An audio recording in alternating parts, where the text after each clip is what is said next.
Ramon Luna grew up in the border town of Juarez, Mexico. Drug wars and family rivalries claimed the lives of many of Ramon's family members, including his brother. I was always around that violence, and I was used to a lot of family members dying and a lot of gang violence also. When he was 12, his father moved the family to Washington State to escape the violence. But the hatred towards his brother's killer stayed with Ramon. This hate was so immense that I was actually planning how to get rid of this guy. I hated him so much that I always agreed with my brothers how to get rid of him one day. That hatred fueled Ramon's rage. He became known on the streets as a vicious fighter. That's why they jumped me into this gang.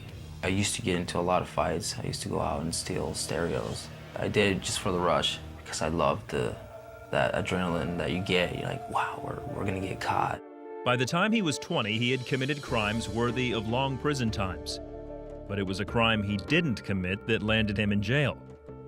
One night, he stopped by a party to pick up his nephew. The next day, as he waited in the hospital for tests, he noticed a girl glaring at him. She went running to one of the nurses. And before I knew it, these two officers show up. But they didn't ask me any questions. They just said, hey, you're under arrest. You're under arrest for rape. You're under arrest for first-degree burglary and kidnapping. The girl recognized Ramon from the party and included him in her allegations of rape. Ramon faced the possibility of 30 years in prison. For weeks, he waited in jail for his trial.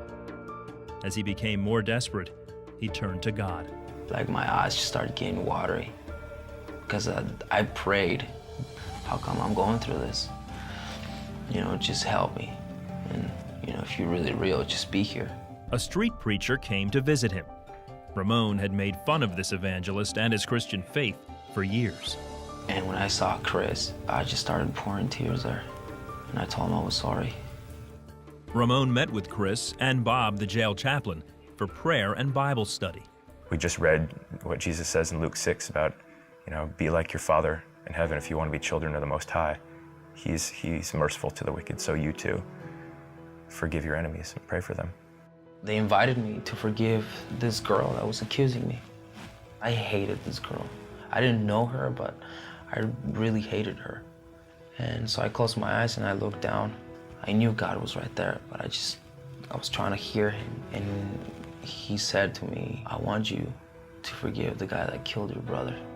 Ramon let go of his hate and forgave his accuser and his brother's killer. I knew God was real when I forgave the guy that killed my brother because the total hate went away completely. And Chris and Bob just looked at me like, this guy's really hearing from God, you know? That's more hardcore than forgiving this girl, you know? So I forgave them both. I asked God to forgive my sins and that I give him my life. I finally found out that I am a child of God.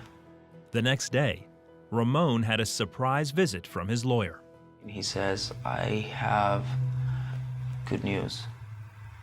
This girl showed up this morning and she turned a letter in saying that everything was a lie. And I had no doubt in my mind that God was there with me. I wasn't afraid anymore.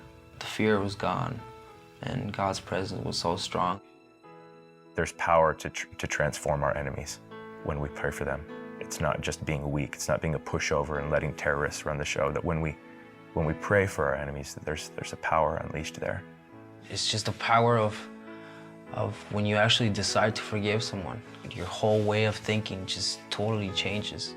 It wasn't long before the judge threw out the case against him, and Ramon was set free. And Ramon was just like, God did this, everybody. God did this. Ramon is telling others, especially the gang members he ran with, how God changed his life and that he can change their lives too.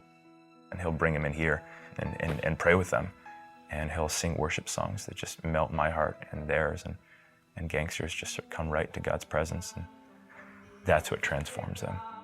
I don't care who you are, where you come from, or how you lived your life, but your life is so important. And God knows every second of your life. If my son comes and asks me to forgive him, I know I will forgive him, no matter what he's done, because I know him since he was a child. And God knows us that way. When he sees us, he doesn't see us as we see ourselves or people see ourselves, but the way God created us to be.